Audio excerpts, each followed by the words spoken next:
దేవుడు తప్పకుండా మీకు ఒక స్పెషల్ గిఫ్ట్ ఇవ్వబోతున్నాడు. అది ఎన్నడూ జీవితంలో పొందుకోలేని గిఫ్ట్. పసిపిల్లలు మొదలుకొని వృద్ధుల వరకు దేవుడిస్తున్నాడు. ఏది ఇవ్వబోతున్నాడో తెలుసా? పరిశుద్ధాత్మ సునామీని మీ మీద కుమ్మరించబోతున్నాడు. ఆశించిన వాళ్ళు వచ్చిన వాళ్ళు వచ్చినట్టు వెళ్ళనే వెళ్ళరు. కాబట్టి మీరందరూ సిద్ధపడండి. ప్రభువా, నేను వచ్చినట్టు వెళ్ళకూడదయ్యా. ఎన్నో కష్టాల్లో, కన్నీళ్ళలో, ఇబ్బందుల్లో, ప్రతికూల పరిస్థితుల్లో ఏదో విధంగా పడిపోవాలని మీరు వచ్చారే, మీ ఆశ తప్పకుండా దేవుడి ద్వారా నెరవేరుస్తాడు.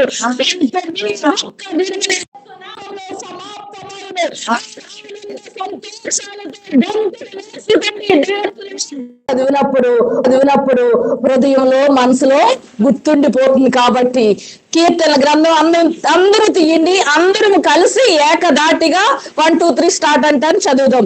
కీర్తన గ్రంథం 2వ కీర్తన 8వ చరణం. 1 2 3 స్టార్ట్. గో. నన్ను అడుగును, జనములను నీకు స్వాస్థ్యముగాను, భూమిని దిగంతముల వరకు సొత్తుగాను ఇచ్చెదను. నన్ను అడుగును, జనములను నీకు స్వాస్థ్యముగాను, భూమిని దిగంతముల వరకు సొత్తుగాను ఇచ్చెదను. నన్ను అడుగును, జనములను నీకు స్వాస్థ్యముగాను, భూమిని దిగంతముల వరకు సొత్తుగాను ఇచ్చెదను. ఇప్పటి వరకు మీరు చిన్నవి అడుగుంటారు కదా. 5 సెంట్లో ఇల్లు కావాలి ప్రవ్వా, 10,000 ఉద్యోగం ఉంటే ఇవి ప్రవ్వా, ఈ పీజీ వచ్చుకుని నిలబడండి. ఇర్మియా గ్రంథం 9వ అధ్యాయం. ఇర్మియా గ్రంథం 635వ పేజ్. 9వ అధ్యాయం 1వ వచనం తర్వాత ఈ 17వ వచనం 20వ వచనం చదువుదాం. నా జనులలో హతమైనప్పుడు ఒకరికొకరు అంగలాపుడి. ఫస్ట్ వచనం ఏమంటున్నాడు దేవుడు? నా జనులు హతమైన వారంటే అక్కడ ఏం పెట్టుకుంటాం మనం? నశించుచున్న ఆత్మలని గురించి ఏం చేయాలంట? ఒక్కసారి ఏం చేయాలి? దివారాత్రము అంటే 24 అవర్స్ ఏం చేయాలంట? కన్నీరు విడిచినట్లు నా తల జలమయం గాను, నా కన్నులు కన్నీళ్ళ ఊటగాను. ప్రభువా, స్త్రీల గురించే దేవుడు మాట్లాడుతున్నాడు. స్త్రీలారా చెవి యొగ్గి ఆలోచించండి, చెవి యొగ్గండి. అంటే శ్రద్ధగా వినండి, ఖచ్చితంగా వినండి. ఇది మీ కొరకని దేవుడు ఏం చెప్తున్నాడు? స్త్రీలారని ఏం చేయమంటున్నాడు? రోధించమంటున్నాడు, కన్నీళ్లు కార్చమంటున్నాడు. ఎంత వరకు అంటే అంగలార్చమంటున్నాడు. దేవునికి ఏ స్త్రీలు కావాలంటే అందమైన స్త్రీలు అక్కర్లేదు, పీజీలు చదివిన స్త్రీలు అక్కర్లేదు, బలమైన అన్ని ఉన్న స్త్రీలు అక్కర్లేదు. ఏ స్త్రీలు కావాలంటే కన్నీళ్లు కార్చే స్త్రీలు, రోధించే స్త్రీలు, అంగలార్చే స్త్రీలు, తెలివైన స్త్రీలు కావాలి. ప్రభు మాకు ఇవ్వకపోయినా ప్రభు అందులో విద్యను మాకు నేర్పించు ప్రభు అని ప్రార్థన చేద్దాం. తల జలమయముగా అంటే ఏమిటి అనుకుంటున్నారు? మనం నిద్రపోయినా ఏడిపే కన్నీళ్ళ ఓటలంటే వాటర్ పెయింటర్స్ చూసారు కదా, వాటర్ అలా తిరుగుతూ ఉంటదంటే 24 అవర్స్ నశించుతున్న ఆత్మల కొరకు కన్నీళ్ళ ఓటలుగా నా కళ్ళని ఆ విధంగా మార్చి ప్రభని మనం ఈ రోజు ఒక తీర్మానం చేసుకుని వెళ్దాం. తర్వాత యోవేలు గ్రంథం ఇంకొక 2 వచనాలు చదివి నేను ముగిస్తానండి. యోవేలు గ్రంథం 1వ అధ్యాయం 752వ పేజ్. యోవేలు గ్రంథం 1వ అధ్యాయం 14వ వచనం, 2వ అధ్యాయం 1వ వచనం, 12వ వచనం చదువుకున్నామండి. ఉపవాస దినము ప్రతిష్ఠించుడి, వ్రత దినము ఏర్పరచుడి, యెహోవాను బతిమాలు కొనుటకై పెద్దలను దేశంలోని జనులందరినీ నీ దేవుడైన యెహోవా మందిరంలో సమకూర్చుడి. 2వ అధ్యాయం 1వ వచనం. సియోను కొండ మీద మోకాలుడి, నా పరిశుద్ధ పర్వతం మీద యెహోవాను చేయుడి. యెహోవా దినము వచ్చుచున్నదనియు అది సమీపమైననియు. 12వ వచనం. ఇప్పుడైనను మీరు ఉపవాసం ఉండి కన్నీరు విచ్చుచు దుఃఖించుచు మన పూర్వకమున తిరిగి నా వద్దకు రండి. ఆయన శిష్యులు అడుగుతుంటారు, ఏంటి మీ శిష్యులు తినేస్తున్నారు, తాగేస్తున్నారు, ఏమి ఉపవాసాలు ఉండట్లేదని యేసయ్యని ప్రశ్నిస్తారు. అప్పుడు యేసయ్య అంటాడు, ఇప్పుడు పెండ్లి కుమారుడు ఉన్నాడు కాబట్టి, పెండ్లి కుమారుడు ఉన్నప్పుడు ఎవరి ఇంట్లో ఉపవాసాలు ఉండరు, విందులే ఉంటాయి. కానీ పెండ్లి కుమారుడు వెళ్ళిపోయిన తర్వాత ఉపవాసాలు ఉంటారని దేవుడు చెప్పాడే, అది ఉపవాసించే రోజులు ఆసన్నమయ్యే, దేవుని రాకడ సమీపంగా ఉందని మనం వేరే ఊదే సమయం ఆసన్నమైంది. అంగలార్పు విద్య ఎలాగంటే ఎలా ఉండాలంటే ఒక్కసారి వచనం కూడా చదువుకుందాం. 1వ అధ్యాయంలో 8వ వచనం, అంగలార్పు విద్య అంటే విట్టుగా ఏం వచ్చేది కాదు, పేని మీకి పోయిన యవనస్తురాలు గోనె బట్ట కట్టుకొని అంగలార్చినట్లు నీవు అంగలార్చుము. యవనస్తురాలు, కొత్తగా పెళ్ళైన యవనస్తురాలు భర్త చనిపోతే ఎలాగేడుస్తుందండి? ప్రాణం పోయేట్టుగా ఏడుస్తుంది. తన బలాన్నంతా కూడగట్టుకుని 24 గంటలు ఎవరు ఊరుకోబట్లేరే అంతగా దేవుని సన్నిధిలో అంగలార్చమని దేవుడు సెలవిస్తున్నాడు. చివరిగా ప్రకటన గ్రంథం 22వ అధ్యాయం చివరి పేజీలు ఉంటుంది చూడండి. ప్రకటన గ్రంథం 22వ అధ్యాయం, దీంట్లో కొన్ని వచనాలు 7వ వచనం తర్వాత 10, 11వ వచనం చదువుకున్నాం. ఇదిగో నేను త్వరగా వచ్చుచున్నాను, ఈ గ్రంథంలోని ప్రవచన వాక్యాలను దయకొని వాడు ధన్యుడు. కాలము సమీపమై ఉన్నది, అన్యాయం చేయవాడు ఇంకను అన్యాయమే చేయనిమ్ము, అపవిత్రుడైన వాడు ఇంకను అపవిత్రుడుగానే ఉండనిమ్ము, నీతిమంతుడు ఇంకను నీతిమంతుడుగానే ఉండనిమ్ము, పరిశుద్ధుడు ఇంకను పరిశుద్ధుడుగానే ఉండనిమ్ము. ఇదిగో త్వరగా వచ్చుచున్నాను, వాని క్రియలు చెప్పిన ప్రతి వానికి ఇచ్చినకు నేను సిద్ధపరిచిన జీవితం నా యొద్ద ఉన్నది. దేవుడు త్వరగా వస్తున్నాడు. మనం వాక్యం వినేవారిగా ఉండకూడదు. ఎలా ఉండాలంట? గైకొనేవారిగా ఉండాలి. ఎక్కడ అక్రమం జరుగుతున్నా, అన్యాయం జరుగుతున్నా, ఏమి జరిగినా మనం నీతిమంతులుగానే ఉండాలి, పరిశుద్ధులుగానే ఉండాలి. ఎందుకంటే ఆయన జీతం ఇవ్వబోతున్నాడు మనకి. మన క్రియలను బట్టి జీతం, గిఫ్ట్ అన్నారు కదా, గిఫ్ట్ ఇవ్వబోతున్నాడు, గిఫ్ట్ వస్తున్నాడు. ఈ మనుషులు ఇచ్చే గిఫ్ట్లు ఎంతండి? 100 రూపాయలు, 200, ఏదో డబ్బాలు ఇచ్చేస్తారు స్త్రీలు అనేటప్పటికి. కాదు, మాకు ఈ గిఫ్ట్ వద్దు ప్రభు, ఏ గిఫ్ట్ కావాలి? నీ నుండి వచ్చే గిఫ్ట్ మాకు కావాలి ప్రభు అని దేవుని సన్నిధిలో మనం ప్రార్థన చేద్దాం. ఇంకొక చిన్న వాక్యం కూడా ఇలాగే చెబుతూ ఉంటాను నాన్ స్టాప్ గా. అందుకే నాకు ఆల్రెడీ ప్రేరు పిలిస్తే రాత్రి అంతా వాక్యం చెప్తూ ఉంటాను, లేకపోతే 3 రోజులైన వాక్యం నాన్ స్టాప్ గా చెప్తూ ఉంటాను. ఇది ఎవరికంటే, ఎవరైతే భర్తల చేత ప్రేమించబడకుండా ద్వేషించబడుతున్నారో, కనీసం భార్యను కూడా చూడలేని పరిస్థితిలో ఎవరైతే ఉన్నారో, వ్యసన పనులుగా ఎవరైతే ఉన్నారో, త్రాగుబోతులుగా తిరుగుబోతులుగా ఉండాలో, వాళ్ళంటి వాళ్ళతో బాధ అనుభవిస్తున్నాను. వాళ్ళ కొరకే నేను ఈ వాక్యం తీయాలనుకోలేదు, కానీ నా ప్రేమ చేస్తుండగా దేవుని వాక్యం కూడా చెప్పమన్నాడు. అంటే ఇక్కడ కొంతమంది ఉన్నారు కాబట్టి మీకోసమే దేవుడు చెబుతున్నాడు. ఆదికాండం 29వ అధ్యాయం 30వ వచనం చదువుకుందాం. ఆదికాండం 29వ అధ్యాయం 30వ వచనం. అతడు అంటే యాకోబు. ఎవరు? లేయా భర్త, అవునా? యాకోబు చదువుకుందాం పోనీ. అక్కడ అతడు లేయా కంటే రాహేలును బహుగా ప్రేమించి అతనికి మరి 2 కొలువు చేసెను. లేయా ద్వేషించబడుట యెహోవా చూచి ఆమె గర్భము తెరిచెను, రాహేలు గొడ్రాలై ఉండెను.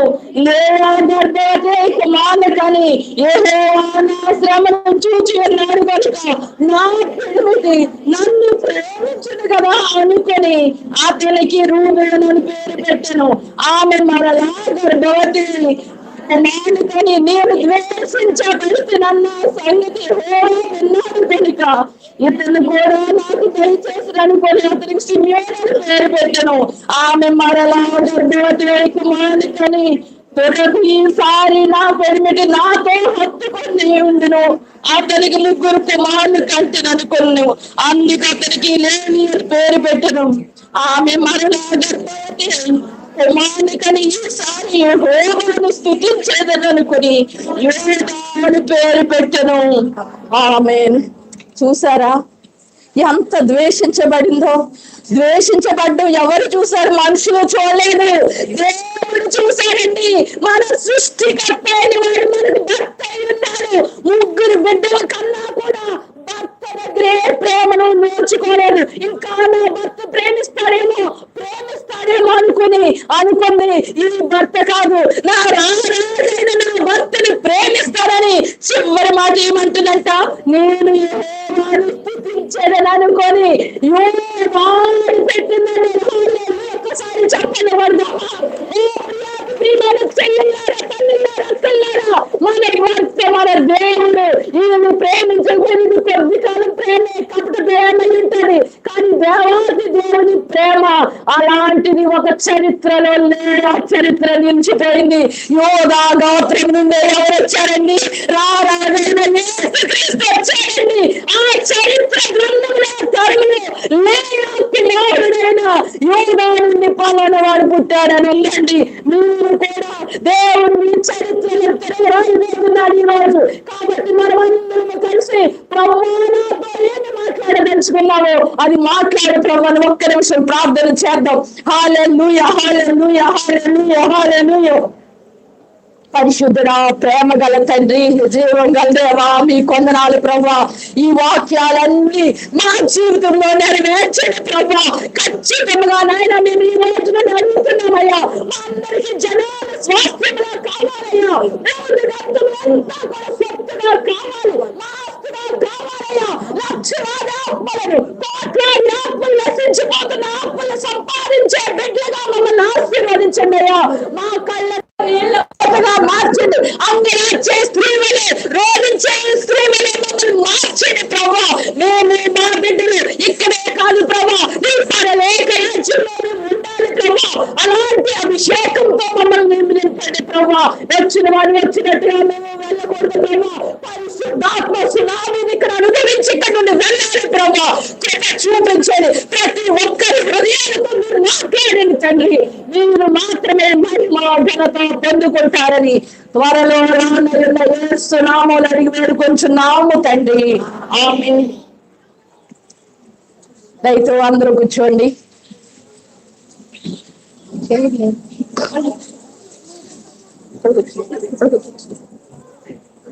దేవుని నామమునకు వందనములండి. నాకు అవకాశం ఇచ్చిన దైవజనురాలకి మీ అందరికీ కూడా నా వందనాలు తెలియజేస్తున్నాను. మీ అందరినీ చూడడం చాలా సంతోషం. ఇది నా షెడ్యూల్లో లేదు. నాకు వీసా వస్తే అమెరికా వెళ్ళిపోతామని నేను రానన్నాను, కానీ నువ్వు అక్కడికి ఏంటి ఇక్కడికి రావాలి, ఇక్కడ నా బిడ్డలందరూ షెడ్యూల్ ఉన్నారు కాబట్టి దేవుడు ఇక్కడ నడిపించాడండి. దేవునికి ఏ మహిమ కలుగును గాక. ఈ రాత్రి కాల సమయంలో దేవుడు ఖచ్చితంగా మీతో మాట్లాడడానికే నన్ను ఇక్కడికి తీసుకొచ్చాడు. నాకు ఎమర్జెన్సీ మీటింగే, మీకు ఎమర్జెన్సీ మీటింగే. కాబట్టి ప్రతి ఒక్కరూ కూడా బిడ్డల్ని కంట్రోల్లో పెట్టుకోండి. ప్రతి ఒక్కరు దేవుడు ఏమి మాట్లాడతాడో అని చూడండి. దేవుడు ఖచ్చితంగా ప్రతి ఒక్కరితో దేవుడు మాట్లాడబోతున్నాడు. నా పేరు భారతి, మాది అమలాపురం. మీ అందరూ ఏ కళల ప్రపంచంలోకి వెళ్ళాలనుకుంటారో దేవుడు నన్ను ఆ కళల ప్రపంచంలోకి తీసుకెళ్ళి, నువ్వు బ్రతుకున్నావంటే నేను ఇచ్చిన భిక్షే, నీకున్నవన్నీ నావి, నువ్వు వెళ్ళి నా సేవ చెయ్యి అంటే వాటన్నిటిని పక్కన పెట్టి సంచార జీవిత ప్రపంచం అంతా తెలియడానికి దేవుడు పెట్టి చూపించి నడిపిస్తున్నాడు. దేవునికి ఏ మహిమ కలుగును గాక. నేను ఏమై ఉన్నానో అది దేవుని కృప మాత్రమే. నేను జీరో, నా హీరో నేను గుడ్డు సున్నా, నా సమస్తమంతా దేవుని కృప మాత్రమే. కాబట్టి నాలో ఏమి చేయద్దు. నాలో ఉన్న దేవుని చూడండి. దేవుడు ఎంత అద్భుతకరుడు, ఆశ్చర్యకరుడు, ఇంత గొప్ప దేవుడు ఉన్నాడని మీరు తెలుసుకుంటారు. కాబట్టి దేవుని మాత్రమే మనం మహిమపరుద్దాం. ఈ ప్రపంచంలో అందరికంటే గొప్ప వాళ్ళు, ఉన్నతమైన వాళ్ళు ఎవరైనా ఉన్నారు అంటే అది మీరే. ఎందుకంటే దేవుడు నిజమైన దేవుని కనుగొన్న మీరందరూ కూడా ధన్యులు, గనులు. ఒకసారి చెప్పండి పట్టుకుంటారా? ఖచ్చితంగా ఈ లోకంలో ఈ లోకంలో ఏమున్నా ఏమి లేకపోయినా పర్వాలేదు, ఇవి కొద్ది కాలమే. యుగ యుగాలు మనం పరలోకంలో ఉంటాం. దేవుని కుమారులం, దేవుని కుమార్తెలం. దేవుడు అనేక విషయాలు నాతో మాట్లాడినప్పుడు మనం అందరం భారతీయులం కదండి, మనం అందరం హిందువులు, మనందరూ సోదరులను ఏదో ఒక వైపు అలా ఉండి, కానీ దేవుడు ఎవరు అని కొనుక్కుని వచ్చిన వాళ్ళని నిజ దేవుడిని తెలుసుకున్నాం. ఆకాశం నుండి దేవుడు తొంగి చూస్తున్నాడంట. వివేకము కలిగి దేవుణ్ణి వెతుకుతారేమో అని దేవుడు వెతుకుతున్నాడంట. మనుషులం కదా, మనం ఎన్నెన్నో వెతుకుతుంటాం కదండి. మంచి ఏంటి, కాలేజ్ ఎక్కడ, స్కూల్ ఎక్కడ, హాస్పిటల్ ఎక్కడ, చివరికి ఏంటి బిర్యానీ పాయింట్ ఎక్కడ కూడా అని వెతుకుతాం. కానీ అన్నిటికంటే ముఖ్యంగా వెతకవలసింది ఏంటంటే దేవుణ్ణి వెతకాలి. దేవుణ్ణి వెతికినప్పుడు ఖచ్చితంగా దేవుణ్ణి మనం కనుక్కుంటామండి. అలాంటి పరిస్థితుల్లోనే నేను కూడా వచ్చాను. నేను దేవుణ్ణి రుచి చూసి తెలుసుకున్నాను. దేవుడు రాకముందు నా జీవితం ఏంటంటే, నేను ఒక వ్యాధిగ్రస్తురాన్ని, ఒక వెర్రిదాన్ని, పిచ్చిదాన్ని, ఒక అస్థి పంజరంలా ఉండేదాన్ని. ఏ ఆరోగ్యం లేదు, ఏ జ్ఞానము లేదు, ఏ తెలివి లేదు. డాక్టర్లు చెప్పేశారు ఏమని, ఈమె వ్యాధి ఏమిటో మాకు తెలియదు, ఏ క్షణాలైనా చచ్చిపోద్ది. అలా చెప్పేసిన తరుణంలో మేము కూడా మా ఇంట్లో 3 వర్గాల వాళ్ళు ఉండేవాళ్ళు.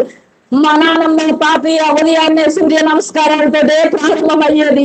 మా నాన్నగారు దేవుడు లేదు, దెయ్యము లేదు, చదివే దేవుడు అనే పరిస్థితి. కానీ మీలాగే మొత్తం గ్రామంలో మా అమ్మగారు ఒక్కరే దేవుడిని తెలుసుకున్నారండి. ఎన్ని ఇబ్బందులున్నా, కొట్టినా, తిట్టినా నా యేసయ్యే నిజమైన దేవుడని ఎక్కడో ఒక మూలను మోకరించి ప్రార్థన చేసుకుంటూ బైబిల్ చదువుకుంటూ ఉండేవాడు. ఆ రోజుల్లోనే మా నాన్నగారిని ఇంజనీర్, మా చిన్నాన్నగారు రిజర్వ్ బ్యాంక్ ఆఫ్ ఇండియాలో జనరల్ మేనేజర్, మా నాన్నగారు బాంబేలో జాబ్ చేస్తూ ఉండగా మేము 5 అమ్మాయిలు, ఒక తమ్ముడు. మా నాన్నమ్మ తాతని చూసుకున్న, వ్యవసాయం అంతా చూసుకుందామని ఆయన రిజైన్ చేసి మా వచ్చి చదివించడం మొదలు పెట్టారు. అందరూ నాకంటే తెలివైన వాళ్ళు, అందగాళ్ళు, బలవంతులు, అన్ని బాగున్నాయి. కానీ నాకేమీ లేదు. ఏ రోజు ఆరోగ్యం బాగుండేది కాదు. డాక్టర్లు చేతులు ఎత్తేశారు. 10వ తరగతి వరకు అటెండెన్స్ స్కూల్కి వెళ్ళి వస్తే పాస్ అయిపోతాం కాబట్టి అలా పాస్ అయి వచ్చాను. కానీ 10 వచ్చేటప్పటికి ఏం చేయాలి, మార్కులు రావాలి. మార్కులు వచ్చే పరిస్థితి లేదు. అప్పుడు అనుకున్నాను మా నాన్నగారికి ఇదే ఇష్టం, కానీ ఒకవేళ ఫెయిల్ అయితే అవమానం వచ్చేస్తది. అయినా ఆరోగ్యం లేదు, జ్ఞానం లేదు. ఈ కుటుంబానికి నేను అవమానకరంగా, వ్యర్థురాలుగా, రిక్తురాలుగా ఉండడం ఎందుకు? మనం తెలుగు తక్కువ నిర్ణయం తీసుకుంటాం కదా, ఏమని చచ్చిపోవాలి అనుకుంటాం కదా. నిజంగా అలాంటి నిర్ణయాలు, ఎవరైనా ఆలోచనలు వస్తున్నాయంటే దేవుడు మిమ్మల్ని ఎంతో ఘనమైన పాత్రలుగా వాడుకోబోతున్నాడని. అది సైతాను పెట్టే ఆలోచన, దేవుడు పెట్టే ఆలోచన కాదు. సైతానా పో, నేను 100 ఏళ్ళు బ్రతుకుతాను, దేవుని దగ్గర మనం తీర్మానం చేసుకోవాలి. దేవునితో మహిమ కలుగును గాక. అలా నిర్ణయం తీసుకొని ఇక్కడ కాదు, అమ్మమ్మ వాళ్ళ ఇంటికి వెళ్ళి చనిపోదామని మా అమ్మగారి దగ్గర డబ్బులు తీసుకుని బస్సులో బయలుదేరి వెళ్తూ ఉండగా 15 సంవత్సరాల వయసులో మా చిన్నప్పటి నుండి మా అమ్మగారు మా బెడ్ దగ్గరకు వచ్చి చెబుతూ ఉండేవారు ఏమని, నిజమైన దేవుడు, మాట్లాడే దేవుడు, కష్టాల్లో ఆదుకునే దేవుడు, చచ్చిపోయిన వాళ్ళని కూడా లేవదీసే దేవుడు. ఈ విధంగా చెబుతూ ఉండగా నేను బస్సులో వెళ్తూ ఉండగా ఆ మాటలన్నీ చెవులో మారుమోగుతున్నాయి. ఏంటి ఇలాంటి తెలుగు తక్కువ నిర్ణయం తీసుకున్నా?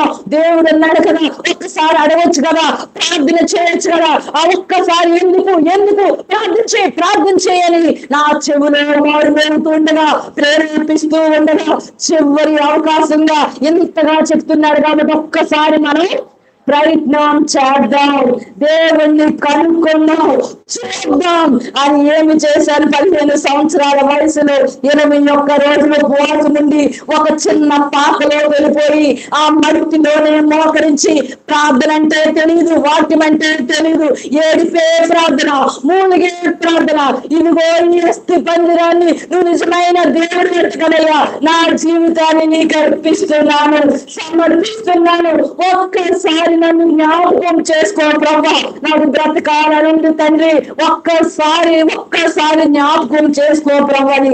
కన్నీరు మున్నీరుగా ప్రార్థన చేయడం మొదలు పెట్టాను. నేను ఉపవాసం ఉండి ప్రార్థన చేసిన అమ్మా నాన్నకి తెలియదు, అమ్మమ్మ ప్రార్థనకి తెలియదు, కానీ నేను ఆ మట్టిలో అలాంటి ప్రతికూల పరిస్థితుల్లో చేసిన ప్రార్థన సరాసరిగా దేవుని చేతను చేరిందండి. దేవునికి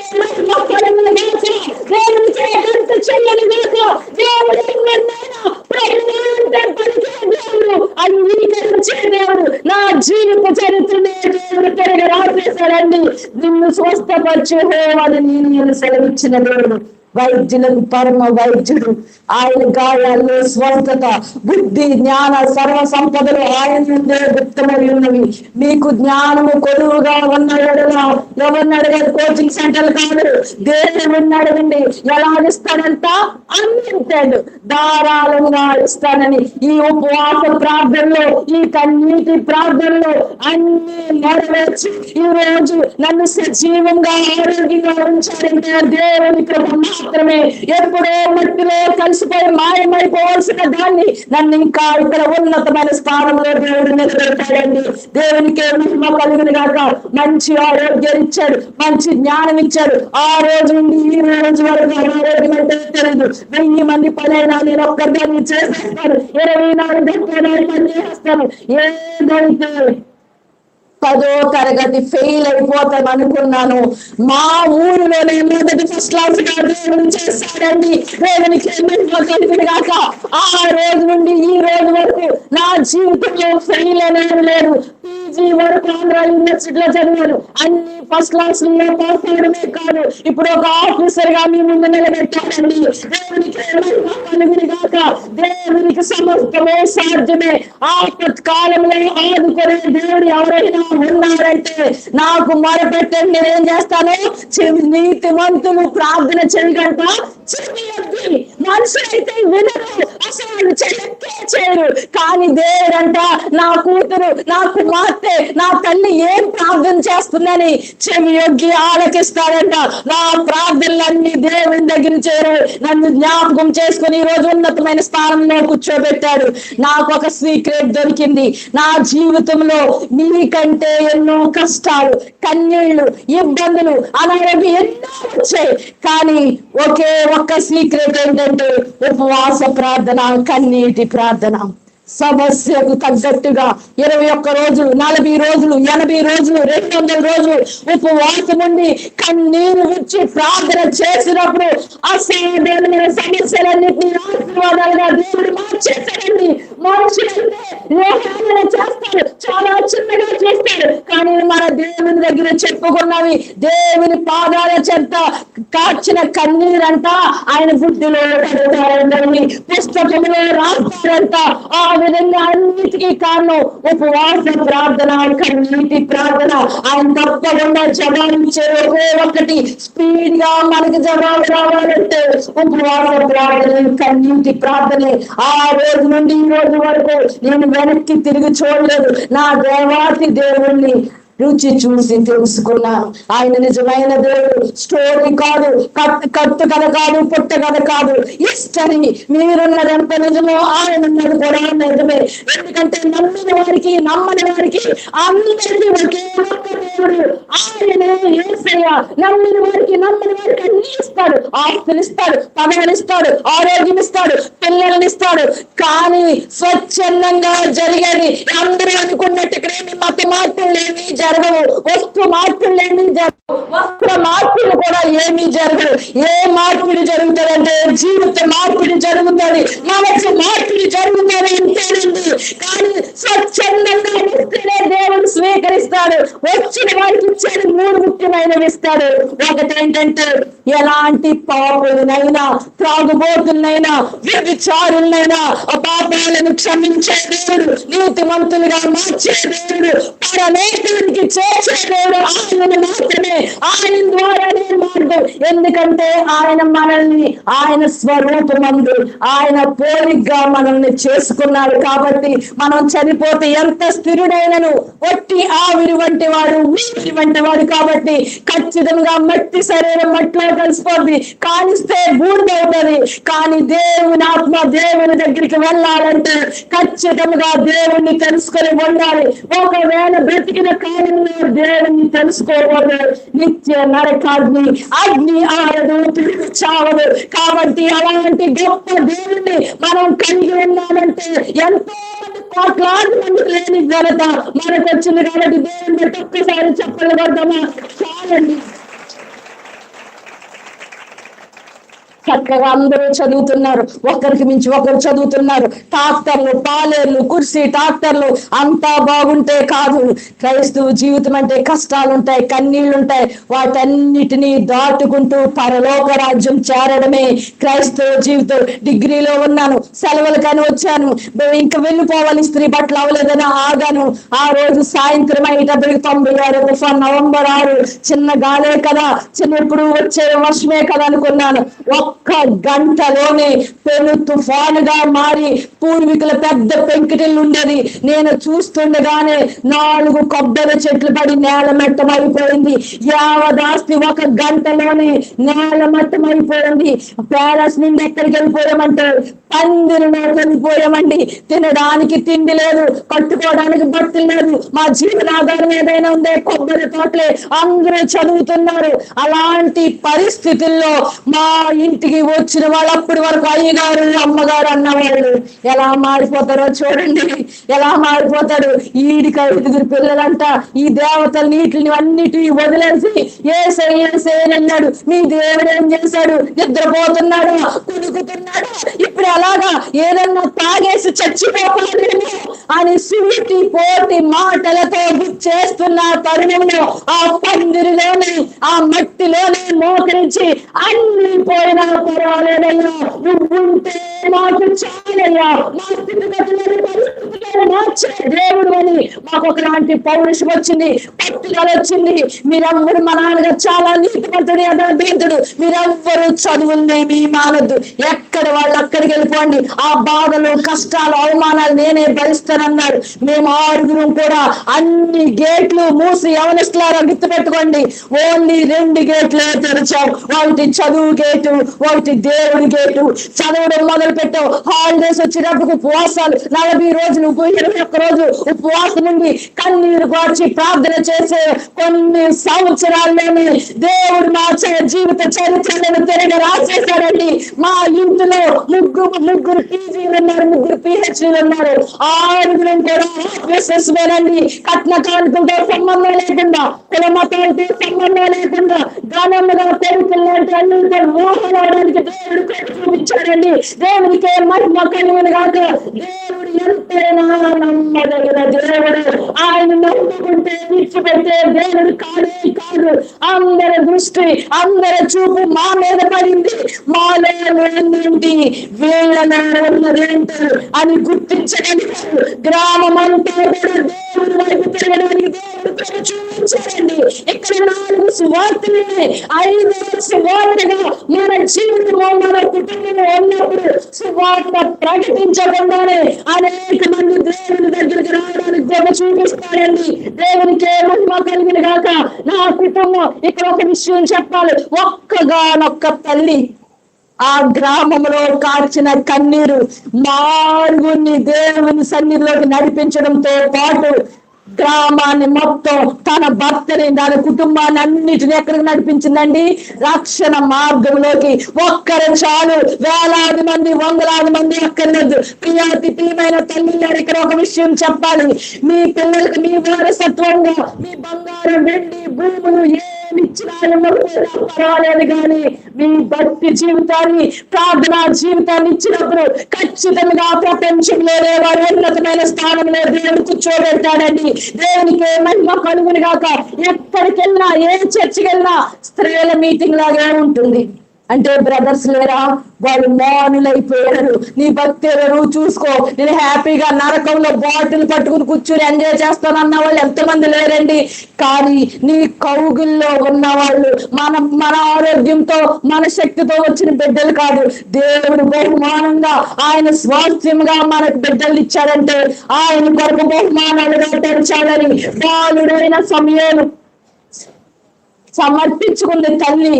పాలు విడవకుండానే ఆ బిడ్డను ఎక్కడికి ఒక ప్రవక్తగా మార్చేసిందండి.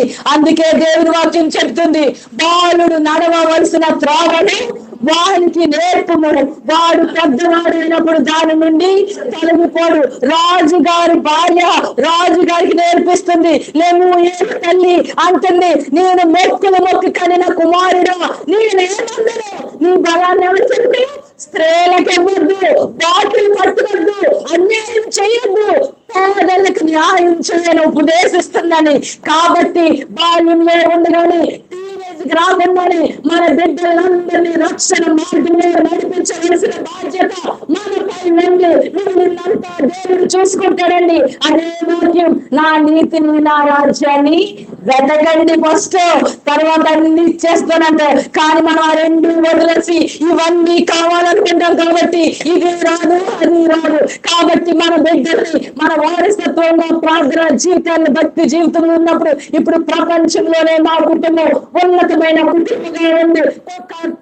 కులమతాలు లేని కుటుంబం, కట్న కానుక లేని కుటుంబం, లంచాలు తీసుకొని కుటుంబం, అవినీతి అక్రమం లేని కుటుంబంగా ఉందంటే దానికి ఒకే ఒక్క కారణం, దేవుని కృప మాత్రమే. దేవునికే మహిమ కలుగును గాక.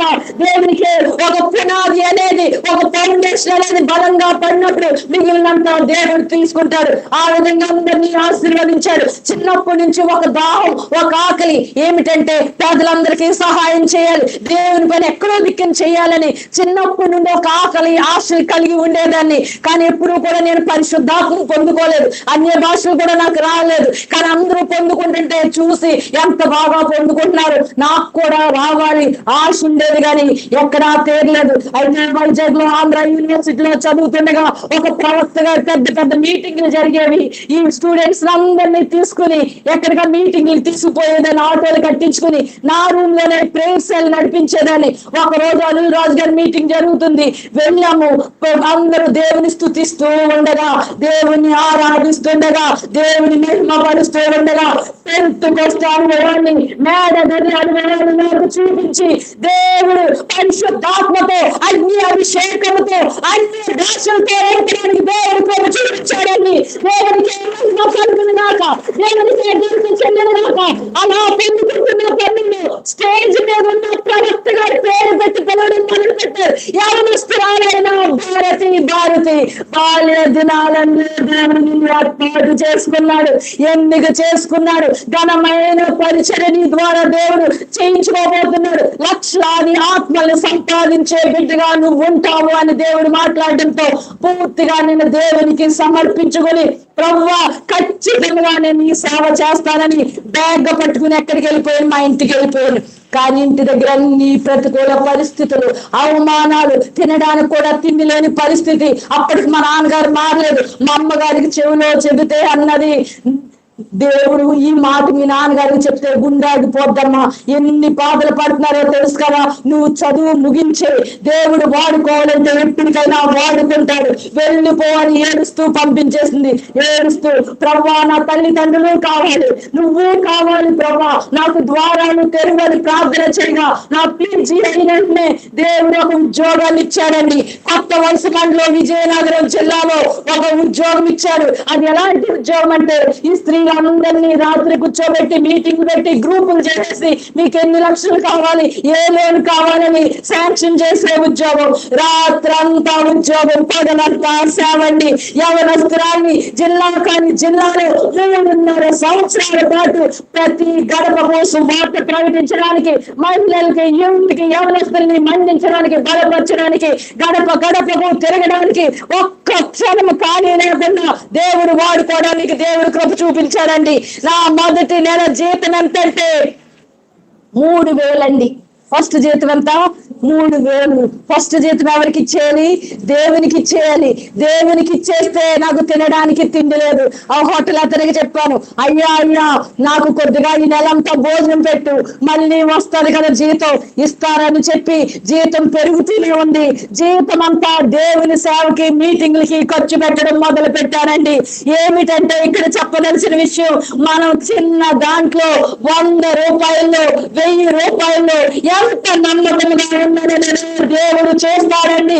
చిన్న పనులు ఆ కుటుంబంలో భార్యగా బిడ్డగా పేదలుగా ఎంత నమ్మకంగా ఉన్నదని దేవుడు చేస్తాడు. దాన్ని బట్టి దేవుడు ఎలా ఉన్నతమైన కృపలోకి నడిపించి నా గిన్నె నిన్ను పొందే విధంగా దేవుడు ఆశీర్వదించాడండి. దేవునికే మహిమ కలుగును గాక, దేవునికే ఘనత చెల్లెలు గాక. తర్వాత జిల్లా ఆఫీసర్ అయింది. తర్వాత ఆ విధంగా ఉన్నతమైన కృపలోకి నడిపించాడు. దేవుని చిత్తానుసారంగానే వివాహమైంది. వివాహం అయిన తర్వాత మళ్ళీ ఇంటి బాధ ఏమి లేరు, పిల్లలు లేరు. పిల్లలు పుట్టడానికి అసలు ఛాన్సే లేదని ఎవరు ఇచ్చేసారు? డాక్టర్లు ఇచ్చేసారు, మీరు ఎవరినన్నా పెంచుకోండి అని. మళ్ళీ నా సీక్రెట్ ఏంటి? ఉపవాస ప్రార్థన, కన్నీటి ప్రార్థనే. 40 రోజులు ఉపవాసం ఉండి, ప్రవ్వా గుడ్రాలైన వృద్ధాప్యులన్నా సారాకి ఇచ్చిన దేవా, గుడ్రాలైన హన్నాకి ఇచ్చిన దేవా, వారి దేవుడే నా దేవుడి కదా ప్రవ్వా. ఇదిగో గుడ్రాలుగా ఉండగానే నా బిడ్డల్ని నీకు సమర్పించుకున్నాను ప్రవ్వా, నా గర్భాన్ని తెరువు ప్రవ్వని దేవుని సన్నిధిలో ప్రార్థన చేయగా దేవుడు నా గర్భాన్ని తెరిచాడండి. దేవునికే మహిమ కలుగును గాక. మొదట బాబిచ్చాడు, తర్వాత పాపనిచ్చారు. ఉగ్గి పాలతోటే దాదిగా ఉండి దేవుని బిడ్డల్ని, నా బిడ్డల్ని సండే స్కూల్లో, భక్తిలో, ఉపవాస ప్రార్థనలో పెంచడం మొదలు పెట్టాను. వాళ్ళు 8-9 సంవత్సరాల వయసు వచ్చేటప్పటికి దేవుని ప్రత్యక్షతను చూసి రక్షణ పొంది బాప్తిజం తీసుకుని పరిశుద్ధాత్మను కూడా పొందుకోవడానికి దేవుడు కూడా చూపించాడండి. దేవునికి మహిమ కలుగును గాక. మంచి హోదా, మంచి స్థాయి, అవార్డులు, రివార్డులు, పేరు ప్రఖ్యాతులు, నా కుటుంబానంతా మంచిగా నడిపిస్తున్న తరుణంలో ఆల్ నైట్ ప్రేయర్ పెట్టుకున్నాను. రాత్రంతా దేవునితో మాట్లాడదాం, ప్రార్థన చేద్దామని ప్రార్థన చేస్తూ ఉండగా మధ్యరాత్రి దేవుడు నాకేమి చూపించారంటే నా ఫ్లెక్సీ చూపించాడు, నా పెట్టి చూపించాడు. ఫ్లెక్సీ అంటే మీటింగ్ ఫ్లెక్సీ కాదు, నా పరలోక పిలుపు ఫ్లెక్సీ. ఆ ఫ్లెక్సీలో నా ఫోటో, పెట్టెలో నా డెడ్ బాడీ. వేలాది మందితో మీటింగ్ జరుగుతుంది.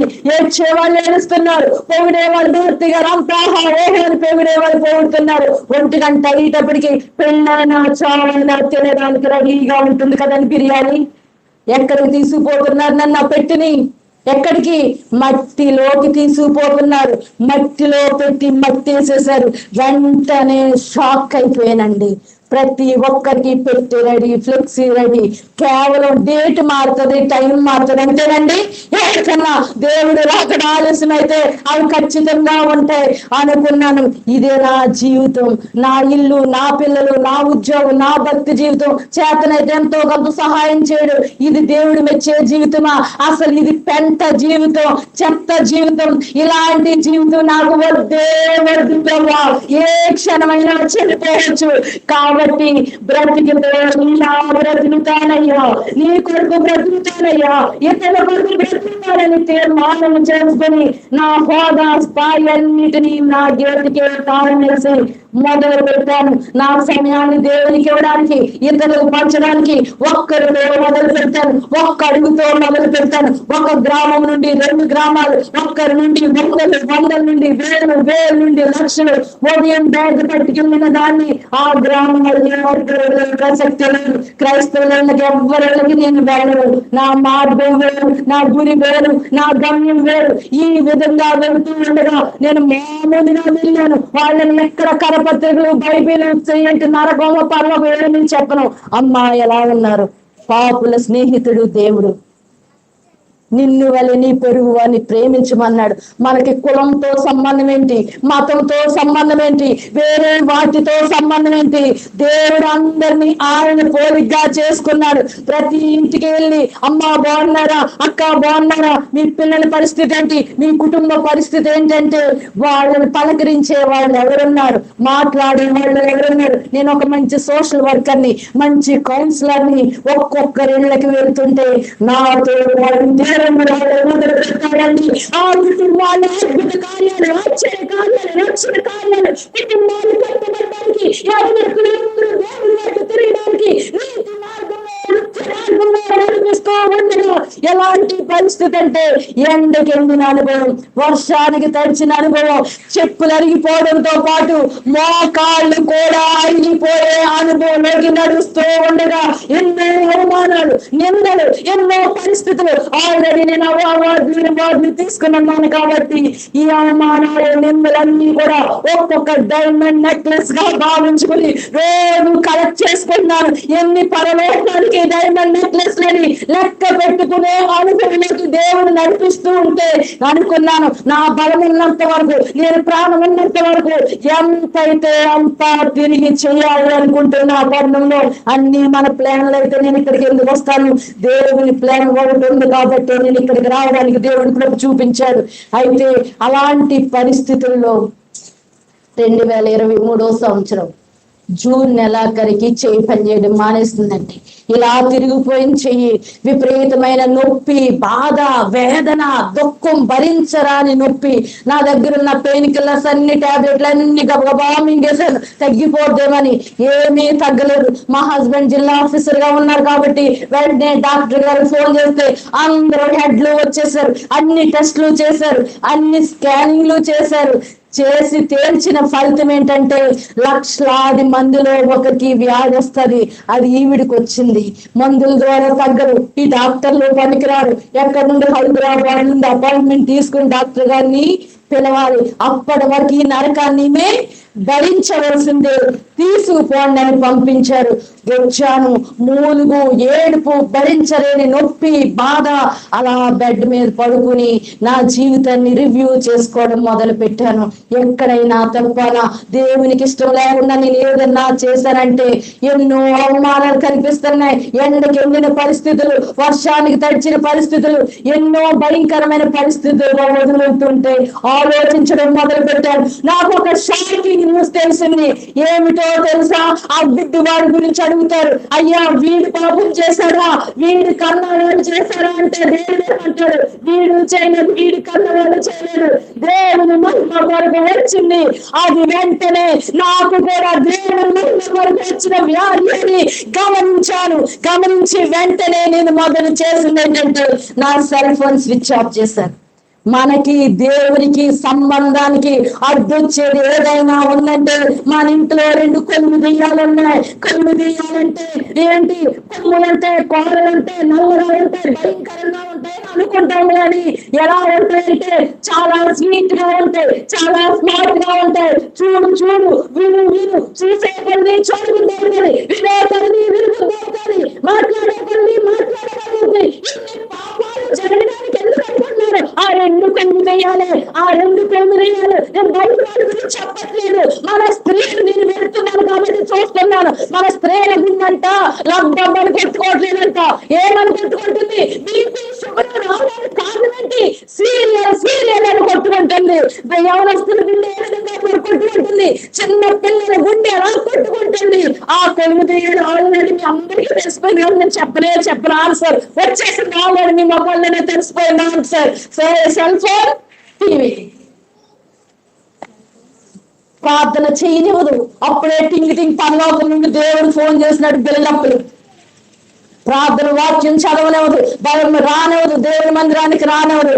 ఫస్ట్ పెట్టింది ఏంటి? దానికే విసర్జించాలి. మనకి దేవునికి అడ్డు, ప్రార్థనకు అడ్డు చేయడానికి ఏం చేయాలి? బయటికి విసిరి పడేయాలి. ఫస్ట్ నా సెల్ ఫోన్ కి స్విచ్ ఆఫ్ చేశాను. నా ఆఫీస్కి 21 రోజులు సెలవు పెట్టాను. ఏదైనా దేవునితో తేల్చుకోవాలి. నా సీక్రెట్ మళ్ళీ ఇలాంటి భయంకరమైన పరిస్థితుల్లో కూడా ఎక్కడికి వచ్చాను? సీక్రెట్ దగ్గరకు వచ్చి ఇద్దరు దైవ జనాన్ని తీసుకొచ్చి హాల్లో ప్రార్థన చేయడం మొదలు పెట్టాను.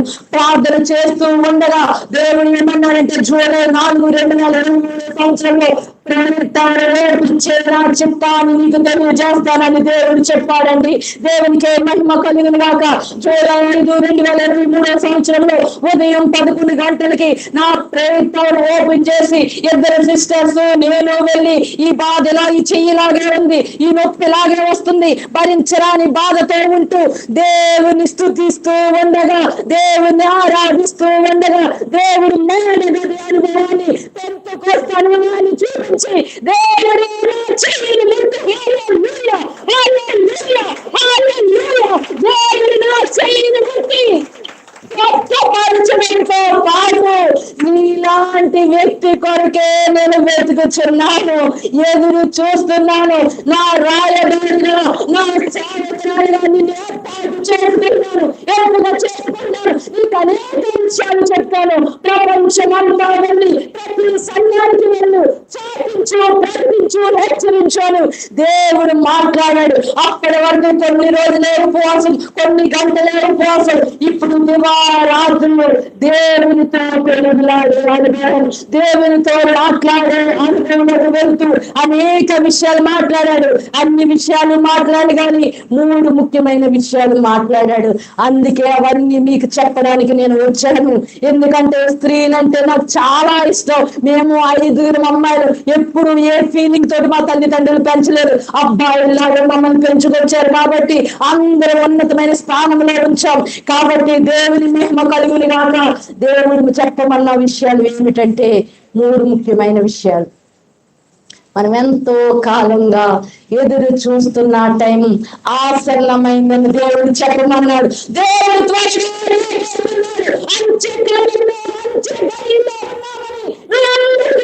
చెప్పమన్నాడు. ఈ కష్టాలు, కన్నీళ్ళు, ఇబ్బందులు, ప్రతికూల పరిస్థితులు అన్ని కొద్ది కాలమే. ఒకసారి చెప్పండి పడదామండి. అక్కడ దుఃఖం ఉండదు, కన్నీరు ఉండదు, ఆకలి ఉండదు, ఏమి ఉండదు. ఇక్కడ పీరియడ్ అయితే గవర్నమెంట్ పీరియడ్ 5 సంవత్సరాలే. అక్కడ యుగ యుగాలు పాలకులుగా ఉండబోతున్నాం. బంగారు వీధుల్లో తిరిగే అనుభవం మనం వెళ్తున్నామండి. మన రాజు మనం తీసుకెళ్ళడానికి రాబోతున్నాడు. గడియలన్నీ ముగిసే రోజున ఆసన్నమయ్యాయని దేవుడు చెప్పమన్నాడు. దేవుడు రాబోతున్నాడు. రెండవ విషయం ఏమిటంటే ఇది బ్యాడ్ న్యూస్. మనం అనుకుంటున్నామంట, చర్చికి వచ్చేస్తున్నాం, ప్రార్థన చేసేస్తున్నాం, బాప్తిసం తీసుకున్నాం, రక్షణ పొందేసాం, మాకు ఎక్కడ గ్యారంటీ? పరలోకం గ్యారంటీ అని మనం అనుకుంటున్నామంట. దేవుడు ఏమి చెప్పమన్నాడంటే సిద్ధంగా లేరని చెప్పమన్నాడు. మారు మనసు పొందమని దేవుడు చెప్పమన్నాడు. కానీ దేవుని దృష్టిలో పాపం, ఈ లోకం దృష్టిలో పాపం అంటే వ్యభిచారం పాపం, దొంగతనం పాపం, అబద్ధం పాపం, నరహత్య పాపం. కానీ దేవుని దృష్టిలో అందరికంటే అన్నిటికంటే ఆయన ఎక్కువ ప్రేమించకపోవడమే పాపం. నిన్ను వాళ్ళని పొరుగు వారిని ప్రేమించకపోవడమే పాపం. హింసించే వారి కొరకు ప్రార్థించకపోవడమే పాపం. శత్రువులను ప్రేమించకపోవడమే పాపం. చిన్న మోపు చూపే వ్యభిచారం చేసినట్టు నీకున్నది ఇతరులకు ఇవ్వకపోవడమే పాపం. నీ తలాంతులను ఉపయోగించుకోవడమే పాపం. ఆ జ్ఞాతి క్రమమే పాపం. లెక్కలు తేల్చే సమయం ఆసన్నమైపోయింది. దేవుని వాక్యమని లెక్కలతో తోస్తాడు, తూకం వేస్తాడు. కాబట్టి చివరికి చివరాజ్ఞ చేయకపోవడమే పాపం. చివరాజ్ఞ ఏంటండి? సర్వలోకానికి వెళ్ళి సర్వ సృష్టికి సువార్త ప్రకటించకపోవడమే పాపం. హల్లెలూయా. ఆ కట్టడిలో ఎవరెళ్తారో మన మనుషుల దృష్టిలో చాలా పరిశుద్ధులుగా, ఉత్తములుగా ఉండొచ్చు, కనిపించవచ్చు. కానీ మీ మనస్సాక్షిని అడిగితే ఈ క్షణంలో ఇదే నీ చివరి గడి అయితే వెళ్తామా లేదా మీ మనస్సాక్షిని అడిగి అని చెప్పేస్తుంది. కాబట్టి దేవుడు ఎంత గొప్ప దేవుడు అంటే ఆయన పాపులమైన మనందరి కొరకు చనిపోవడంతో పాటు మనల్ని అందరినీ అక్కడ ఉండాలని ఆశిస్తున్నాడని. కాబట్టి సిద్ధపడమంటున్నాడు. ప్రార్థన గ్రంథంలో 7 సంఘాలు మనసు అంటే పొందిన వాళ్ళ గురించి, రక్షణ పొందిన వాళ్ళ గురించి చెప్తాం. కానీ 7 సంఘాలకి రాస్తున్నాడు. మీరు నువ్వు వెచ్చని స్థితిలో ఉన్నారు, చల్లగానే లేరు, వెచ్చగానే లేరు, నువ్వు వెచ్చని స్థితిలో ఉన్నారు. కాబట్టి ఏం వేస్తారంటున్నాడు? ఉమ్మేస్తానన్నాడు. మీరు బ్రతుకున్నారు కానీ సవాళ్ళ ఉన్నారు, అంటే చచ్చిన వాళ్ళ ఉన్నారు. కాబట్టి నువ్వేం చేసుకోవాలి? సరి చేసుకోవాలి, సరిదిద్దుకోవాలి. ఈ లోకం లెక్కలన్నీ దొంగ లెక్కలు కానీ దేవుని లెక్కలు చాలా ఖచ్చితంగా ఉంటాయి. కాబట్టి ఇక్కడ ఉన్న వాళ్ళందరూ ఉండాలని కాబట్టి మిమ్మల్ని సిద్ధపరచబడమన్నాడు. అదే విధంగా సిద్ధపరచమన్నాడు. మీరు ఒక్కరు చేతులు ఊపుకుంటూ పరలోకం వెళ్ళిపోదాం అనుకుంటున్నారా? మీ పిల్లల పరిస్థితి ఏంటి? మీ భర్త పరిస్థితి ఏంటి? మీ తోబుట్టువుల పరిస్థితి ఏంటి? మీ కుటుంబాల పరిస్థితి ఏంటి? మీ ఇరుగు పొరుగు వాళ్ళ పరిస్థితి ఏంటి? మీకేమీ దుఃఖం రావట్లేదా? వేదన రావట్లేదా? నశించిపోతున్నారే ఏంటి? క్షణము కోట్లాది మంది నరకానికి వెళ్ళిపోతున్నారే. వాళ్ళు విన్నా వినకపోయినా మనం చేయవలసింది ప్రకటించాలి. మన మూగ వాళ్ళు చెప్పలేరు, కానీ మనకు నోరున ప్రతి ఒక్కరు విన్నా వినకపోయినా ప్రకటించే బాధ్యత మనపై ఉంది. కాబట్టి మనం ఏమనాలంటే సిద్ధపరచాలి, సిద్ధపడాలి. మూడవ విషయం, ఓ స్త్రీలారా, దైవజనులారా, మీకు గొప్ప గుడ్ న్యూస్ దేవుడు చెప్పమన్నాడు. ఏంటో తెలుసా? రెండో రాకడ, అంచె కాలం ఉద్యోగం స్త్రీల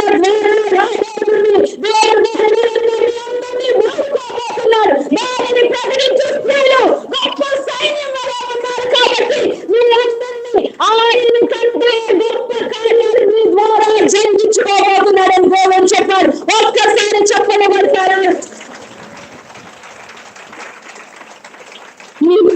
ఈ లోకం దృష్టిలో మీరు బలహీనులు, తెలివి తక్కువ వాళ్ళు, సామాన్లు, మీకేమీ తెలియదు, తినడం వండడం తప్పేమీ తెలియదు అని లోకం గుర్తించట్లేదని. కానీ దేవుడు మిమ్మల్ని గుర్తిస్తున్నాడండి.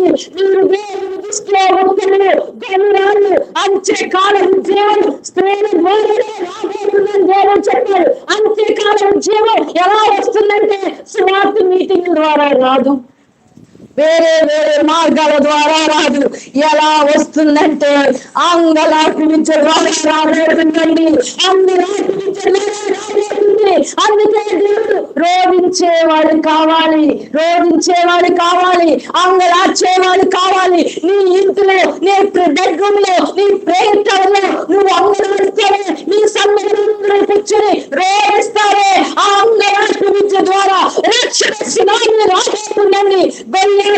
వాళ్ళు సౌలు లాంటి వాళ్ళు కొట్టుకు రాబోతున్నారండి. అలాంటి సునామీ అనుభవంలోకి, సైన్యంలోకి మనందరినీ చేర్చాలనేది దేవుని ఆశ. అయితే నేను అనుకున్నాను, దేవుడు నన్ను ఎంపిక చేసుకున్నాడేమో, సెలెక్ట్ చేసుకున్నాడేమో అని మొన్నటి వరకు అనుకున్నాను. కానీ డిసెంబర్ లో దేవుడు నాకు ఒక ప్రత్యక్షత ఇచ్చాడు. ఏమిటో తెలుసా? మొదటి మలాకి గ్రంథానికి, మత్తయి గ్రంథానికి 400 సంవత్సరాలు గ్యాప్ ఉంది. ఇలాగే ఉంది. పాపం, అక్రమం, అవినీతి అన్ని విస్తరించిపోయి ఉన్నాయి. కానీ కొద్దిమంది అనుకున్నారు, ఈ ప్రపంచం ఎలా ఉంటే నాకేంటి, ఎవరు ఎలా ఉంటే నాకేంటి, నాకు దీనితో సంబంధం. సకల ఆజ్ఞల చొప్పున దేవుని దృష్టిలో నీతిమంతులుగా ఉండాలి అని ఎవరైతే నిశ్చయించుకున్నారో వారందరినీ దేవుడు ఏర్పాటు చేసుకున్నాడు, ఎంపిక చేసుకున్నాడు. మొదటి రాకడ పని ముగించి ఆయన వెళ్ళిపోయాడండి. ఇప్పుడు దేవుని రెండో రాకడికి ఏమి జరుగుతుంది అనుకున్నారా? రిక్రూట్మెంట్ జరుగుతుంది, సెలక్షన్ జరుగుతుంది.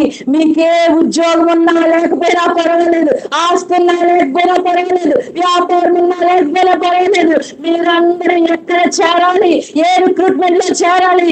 దేవుడు ఏర్పాటు చేసే సైన్యంలో ముందే దేవుడు రాసి పెట్టాడు. ఒక్కరి వల్ల ఇదేమీ అవ్వదండి.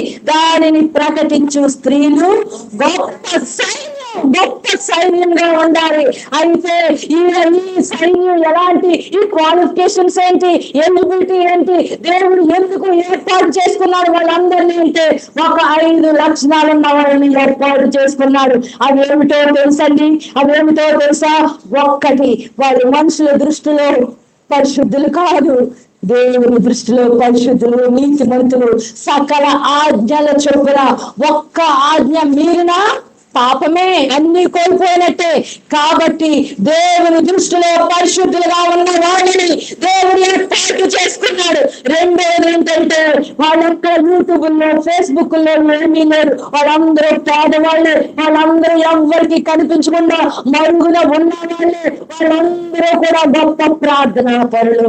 అందరూ పిచ్చి నేర్చుకున్నారు వాళ్ళందరూ ప్రార్థనా పరులు. రెండోది ఏంటంటే వాళ్ళందరూ దేవుని స్థుతించేవాళ్ళు, దేవుని మహిమపరిచేవాళ్ళు. నాలుగోది ఏంటంటే వాళ్ళు ప్రకటించేవాళ్ళు, ప్రచురించేవాళ్ళు. గొర్రెల కాపరికి దేవదూత శుభవార్త చెప్పినట్టు వాళ్ళ ఇంట్లో వెళ్ళి గడియ వేసుకోలేదు. లోకమంతా తిరిగి అయ్యా అయ్యా ఏంటి మన రక్షకుడు అని చాటించాడు, ప్రకటించారు. ఐదోది ఏంటంటే చాలా ఇంపార్టెంట్, వాళ్ళందరూ పరిశుద్ధాత్మ పూర్ణులండి. పరిశుద్ధాత్మ పూర్ణులు. ఈ 5 లక్షణాలు కలిగిన వారిని దేవుడు ఏర్పాటు చేసుకున్నాడు. మొదటి రాకను కంప్లీట్ చేశాడు. ఇప్పుడు రెండవ రాకల్లో ఈ 5 లక్షణాలు ఎవరి దగ్గర సంఘంలో ఎవరున్నారని దేవుడు ఆకాశం నుండి తొంగి చూస్తున్నాడండి. ఒకవేళ అది తక్కువగా ఉంటే ఖచ్చితంగా మనం ఏం చేయొచ్చు, ఇంప్రూవ్ చేసుకోవచ్చు. ఎక్కడైనా లోటుపాట్లన్నింటినీ సరి చేసుకొని రూపాంతరాలు మారాలి. నేను పరిశుద్ధులు కాబట్టి మీరు కూడా నావలి పరిశుద్ధులుగా జీవించండి. చిన్న పాపం పెద్ద పాపం అనేది దేవుని దృష్టిలో లేదు. ఆయన మనకి మాదిరి. ఎవరిని మాదిరి? యేసయ్య మనం మాదిరి. ఆయన వలె మనం జీవించాలి. మనం మాదిరికి ఇతరులకు మనం చూపించే వారిగా ఉండాలి, చాటించే వారిగా ఉండాలి. దేవునికి జెండర్ ఫీలింగ్ లేదు, క్యాస్ట్ ఫీలింగ్ లేదు, క్యాడర్ ఫీలింగ్ లేదు, ఏజ్ ఫీలింగ్ కూడా లేదు. కన్యకైన పరిశుద్ధురాలైన మరియను వాడుకున్నాడు. 84 సంవత్సరాల నుండి వితంతువుగా ఉన్న, భర్త లేకుండా బిడ్డలు లేకుండా ఉన్న అన్నాను వాడుకున్నాడు. వృద్ధుడైన సుమయోను వాడుకున్నాడు. ఏ చదువు ఏమి రాకుండా రాత్రి గొర్రెలను కాస్తున్నా గొర్రెల కాపరి కూడా దేవుడు వాడుకున్నాడండి. దేవుడికి నీ ఎబిలిటీ దేవునికి అవసరం లేదు. నువ్వు పీజీ చదివా, స్కూల్కి వెళ్ళావా లేదా, ఏమి నీ అందం అక్కర్లేదు, నీ ఆరోగ్యం అక్కర్లేదు, నీ బలం అక్కర్లేదు, ఏం అక్కర్లేదు. నువ్వు సిద్ధంగా అవైలబుల్ గా ఉంటే చాలు. అయ్యా నేనన్నానయ్యా నన్ను కూడా వాడుకుంటావా అని దేవుని సన్నిధిలో నువ్వు సమర్పించుకున్నప్పుడు ప్రపంచ వ్యాప్తంగా నిన్ను వాడుకోవడానికి దేవుడు సిద్ధంగా ఉన్నాడండి. దేవునికి ఏమైనా కనుగొన్నాక తర్వాత స్త్రీలనే దేవుడు ఎందుకు ఏర్పాటు చేసుకున్నారంటే కొన్ని చాలా అద్భుతమైన విషయాలు దేవుడు నాకు చూపించారు. మొదటి రాకడ వర్తమానం ఎవరికి వచ్చిందండి? స్త్రీకే వచ్చింది, మరియకే వచ్చింది, చిన్న 13 సంవత్సరాల అమ్మాయికే వచ్చింది. చివరి వరకు సిలువ వరకు ఎవరున్నారండి? స్త్రీలే ఉన్నారు. వాళ్ళు కౌంట్ చేయలేదు. దేవుడు పురుషులను కౌంట్ చేయగలిగాడు, అన్కౌంటబుల్ చేయలేరు. వేలాది మంది దండోపదండులు ఉన్నారు. ఎక్కడ చేస్తారు? వదిలేశారు. అంటే స్త్రీలు సిలువ వరకు కూడా వెంబడించారు. సిలువ దగ్గరకు వచ్చేటప్పటికి ఆయన బాధ చూడలేక రొమ్ము కొట్టుకుంటూ ఏసయ్యా ఏసయ్యా ఇంత అవమానమా, నువ్వేమి చేశావని రొమ్ముకుంటూ ఏడుస్తున్న స్త్రీలను చూసి ఆ బాధను ఒక్కసారి మర్చిపోయి చూసి అమ్మా నా కోసం ఏడవద్దు, నీ కోసం నీ పిల్లల కోసం ఏడవండి, ఏ చేతన్నా దేవుడు మీతో చదువుతున్నాడు. శిలువ దగ్గరకు వచ్చేటప్పటికి శిష్యులందరూ ఏమైపోయారు? నమ్ముకున్న స్త్రీలు శిష్యులందరూ ఏమైపోయారు? పారిపోయారు. సిలువ దగ్గర చనిపోయేటప్పుడు స్త్రీలు ఉన్నారు. చివరికి సమాధి ఎక్కడుందనేది కూడా స్త్రీలు చూసేశారు. అది చూడటమే కాదండి, ఎక్కడికి వెళ్ళిపోయారు? తెల్లవారుజామున మనకు సమాధి అంటే నేను కళ్ళు మూసుకుంటాం, దెయ్యం వచ్చేస్తారేమో అనుకుంటాం. కానీ తెల్లవారుజామునే వాళ్ళు ఏం చేస్తున్నారు? వెళ్ళిపోదామని సమాధి దగ్గరికి వెళ్తున్నారు. వారికి మీలాగే సమస్యలు వచ్చేస్తాడు. భర్త సమస్య వచ్చేస్తాడు, అప్పనేమి సమస్య వచ్చేస్తుంది, కొలిమి అడ్డొచ్చేస్తుంది, స్టేటస్ అడ్డొచ్చేస్తుంది. వాళ్ళకు కూడా అడ్డొచ్చింది అసాధారణమైన సమస్య. 20 మంది పురుషులు దొరికించారంట రాయి. ఆ రాయి సమస్య వచ్చింది. వీళ్ళు డిస్కస్ చేసుకున్నారు, మనం అయితే ముందే ఆగిపోతాం, కానీ వాళ్ళు ఆగలేదు. దేవుని చూసుకుంటాడులే, లేకపోతే ఆయన చెప్పేద్దాం అనుకున్నట్టుంది. అక్కడికి వెళ్ళేటప్పటికి ఏమైంది? ఒక్కడికి వేశారు. అసాధారణమైన సమస్య ఏమైంది? తొలగిపోయిందండి. దేవుని కొరకు ఒక్కడిని వేస్తే తెలుస్తాడండి. అక్కడికి వెళ్ళారు, చూశారు, యేసయ్య లేరు, అందరూ వెళ్ళిపోయారు. కానీ దేవుని కొరకు తెగించిన స్త్రీ నా యేసయ్యను చూసే వరకు ఇక్కడ నుండి కదిలే ప్రసక్తే లేదనుకుంది. ఆ రిఫరెన్స్ అన్ని మీకు తెలుసు కాబట్టి నేను చెప్పట్లేదు. కదిలే ప్రసక్తే లేదనుకుని అక్కడే కూర్చుని ఏడవడం మొదలు పెట్టింది. ఆయన అసలు ఎక్కడికి వెళ్ళాలి? తండ్రి దగ్గరికి వెళ్ళాలి. తండ్రి దగ్గరికి వెళ్ళకుండా ఒక్క స్త్రీ కాచిన కన్నీరు చూసి ఆయన దగ్గరికి వచ్చేసాడు. నేను ఒక్కసారి చెప్పని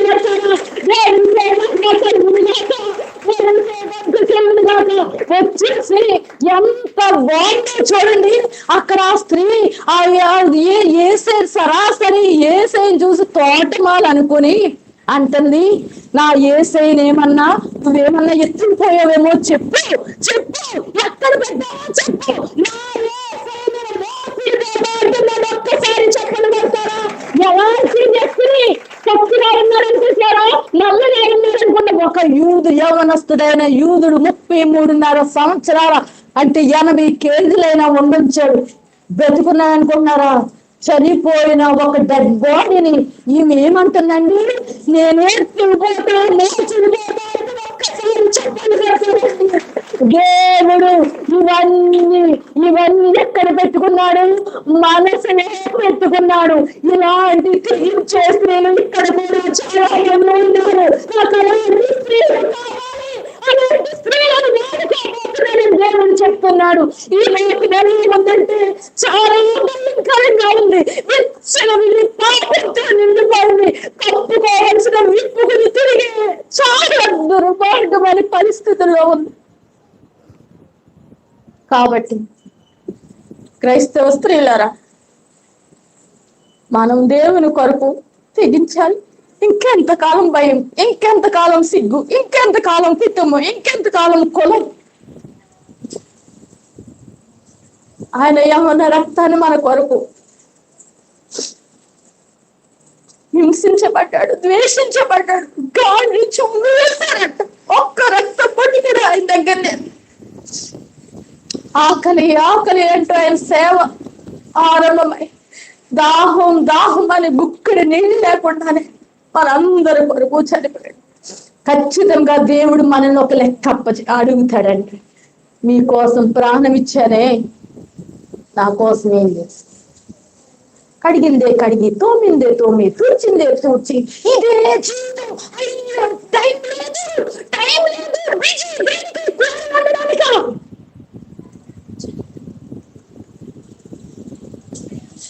ఒక్కసారి మీ షెడ్యూల్ వేసుకోండి. మీరు టైం టేబుల్ ఒక్కడు కూడా దేవునికి ఉపయోగపడేది ఏముంది.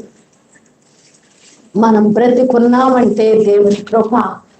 ఆక్సిజన్ లేకుండా గాలి పీల్చుకున్నామంటే దేవుని కృప.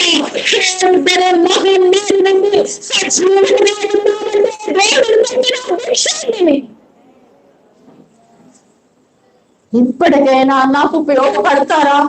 ఎవరైనా ఉన్నారా అని దేవుడు వెతుకుతున్నాడు. నేను కూడా చాలా బిజీ. ఒక ఆఫీసర్ని, 2 పిల్లలకి తల్లి, ఒక భార్య, కోడలు, కూతురు.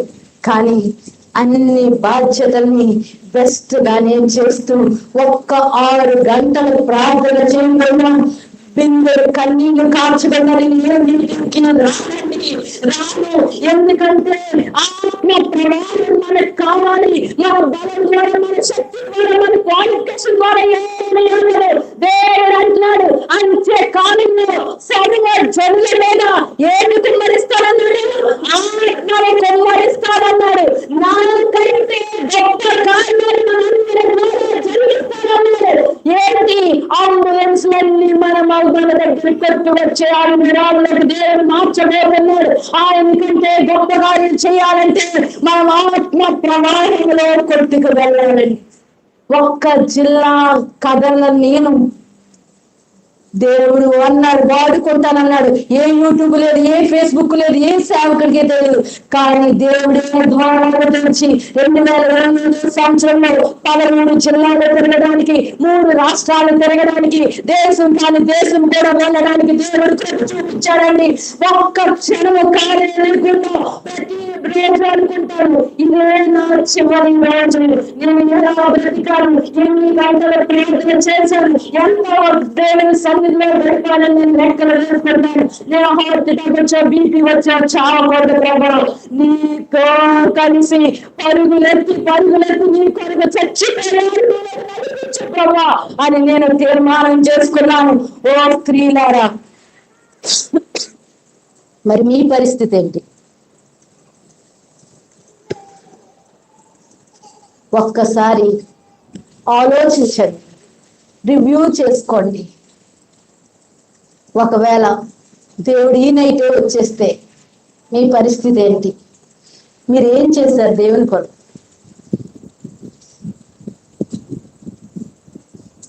అన్ని వంకలు పెట్టేసుకుంటాం కదా మనం, అన్ని వంకలు మనకే పెట్టేసుకుంటాం. కాబట్టి ఎవరైతే దీనిలో ఎవరైతే సంపూర్ణంగా దేవునికి సమర్పించుకుంటారో వారిని వాడుకుంటాడు దేవుడు. ఇంకొక విషయం చెప్పాలి, లోకానికి క్రీమ్ కావాలి, మెరిట్ వాళ్ళు కావాలి, అందమైన వాళ్ళు కావాలి, తెలివైన వాళ్ళు కావాలి. కానీ దేవునికి ఎవరు కావాలంటే లిస్ట్ లో ఎవరైతే ఉన్నారో, ఎవరైతే బలహీనలో, తెలివి తక్కువ వారో, వెర్రివారో, పిచ్చివారో, అలాంటి వాళ్ళని దేవుడు ఏర్పాటు చేసుకుని వాళ్ళకి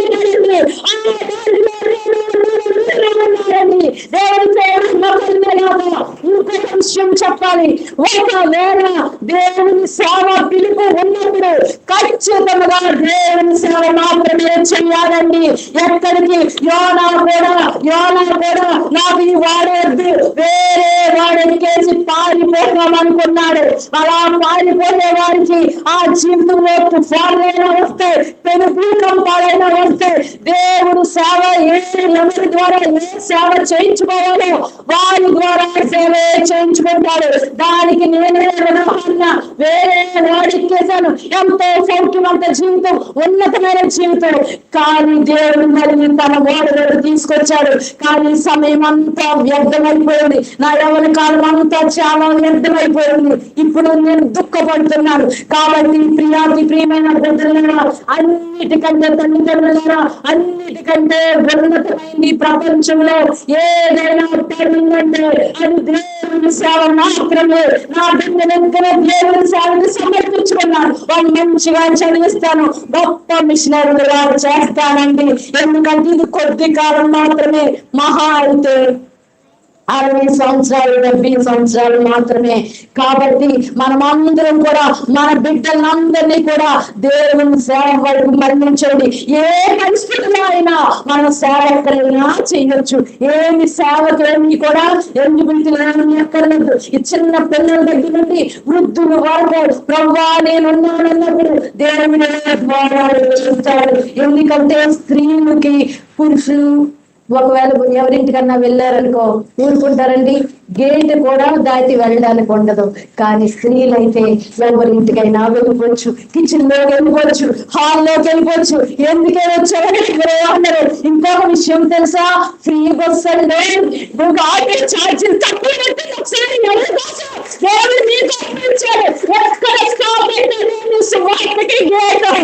అర్థమైందా? ఎక్కడికైనా వెళ్ళిపోవచ్చు, రాష్ట్రం అంతా వెళ్ళించండి. ఎక్స్ప్రెస్ కూడా ఫ్రీ అండి, చెప్పలు కొట్టండి. కాబట్టి త్వరలో ఫ్లైట్లు కూడా ఫ్రీ అయ్యే ఛాన్స్ కూడా దేవుడు ఇస్తాడండి.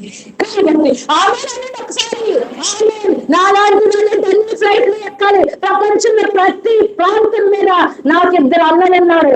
ఒక అన్న పేరేంటే నెహెమ్యా. ఎంతో సౌఖ్యవంతమైన జీవితం అయింది. ఎక్కడంట? రోజు కోటలు. అంతేనా? ఏం చేస్తున్నాడు? గిన్నె అన్ని చెప్పండి, చాలా సౌఖ్యంగా ఉంది, సుఖంగా ఉంది. కానీ ఊరి వాళ్ళు వచ్చారంట, ఒరే బాబు మన ఊరిలో ఎలా ఉన్నారు, ఎలా ఉన్నారు, బాగున్నారా అని అడుగుతుంటే ఏం బాగయ్యా, అన్ని కాలిపోయాయి. పాడైపోయాయి అని చెప్తే వాళ్ళు ఏంటో మనం అంతే కదా దులిపేసుకుంటాం. వాళ్ళు ఎలా పోతే మనకెందుకు, మనం స్వార్థపరులు, మనమే స్వార్థపరులు. వాడు పోతే మాకేంటి, మాకేంటి, రెండో ఆజ్ఞలోనే మనం మనం కూడా నరకం వెళ్ళిపోతాం వాళ్ళతో పాటు. మీకు తెలియదేమో అనుకుంటే వెంటనే ఏం చేశాడు నెహెమ్యా, ఉపవాసముండి కన్నీరు కాచి ప్రార్థన చేసి మూడిని, ప్రభువా ఈ ఉద్యోగం కంటే నీ ఉద్యోగం మేలని రాజుగారి దగ్గర పర్మిషన్ తీసుకుని ఏంటి లీవ్ పెట్టి అన్ని తీసుకుని పోయినాడు. ఏమి చేయడానికి వెళ్ళాడు, కట్టడానికి, బాడీ కట్టడానికి, బాడీ చేయడానికి, మొత్తం సరైన చేయడంతో ఒక్కడిగా దేవుడు చేశాడండి. దేవుడికి ఉద్యోగం చేయడం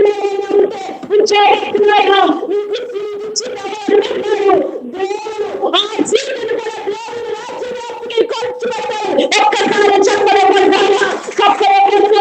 దేవుడంటే కీర్తిని బట్టి అతిశయించకూడదు. దేవుడు అందరికీ సేవరాలు.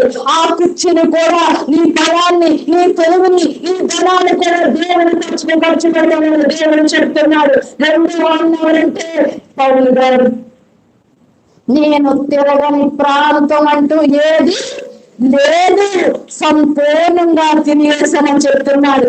ప్రభువా నేను పౌలు గారి చెల్లిని, నేను కూడా ప్రపంచంలో ప్రతి దేశం, ప్రతి మండలం, ప్రతి వీధిలో నా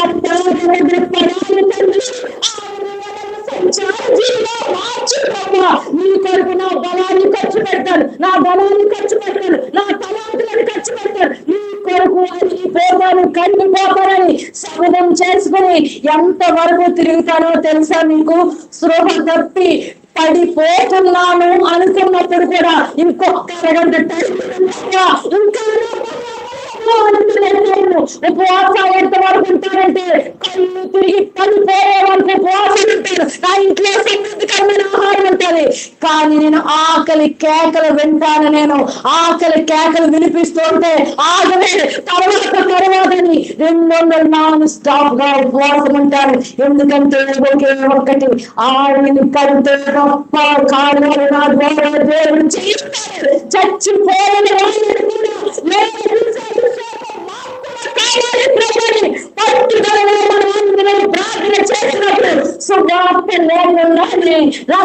సునామీ రాబోతుంది, పరిశుద్ధాత్మ సునామీ రాబోతుంది. కాబట్టి ప్రియమైన స్త్రీలారా, దేవుడు మిమ్మల్ని దృష్టిస్తున్నాడు, దేవుడు మిమ్మల్ని గుర్తిస్తున్నాడు, దేవుడు మిమ్మల్ని కనుక్కున్నాడు, ఒక బాధ్యత ఇచ్చాడు. ఎంతవరకు మీరు ఎలా ఉన్నారో అనవసరం, ఇప్పుడు ఎలా ఉన్నారు, ఇప్పుడు ఏ నిర్ణయం తీసుకున్నారో దేవుడు కావాలి, ఏది మంచిది, ఏది చేయాలి. అపోస్తలులు దైవజనురాలు ఉన్నారు కాబట్టి దైవజనురాలకి దేవుడు చెప్పమన్న విషయాలు ఒక్కరున్నా ఇద్దరున్నా పర్వాలేదు. దేవుడు మిమ్మల్ని సేవకుల కంటే కూడా గొప్ప అభిషేకంతో నింపి ఘనమైన సేవ మీ ద్వారా దేవుడు చేయించుకోబోతున్నాడని దేవుడు మీతో చెప్పాలి. ఘనమైన పరిచయ సంఘాలని పరిచయ విస్తరించిన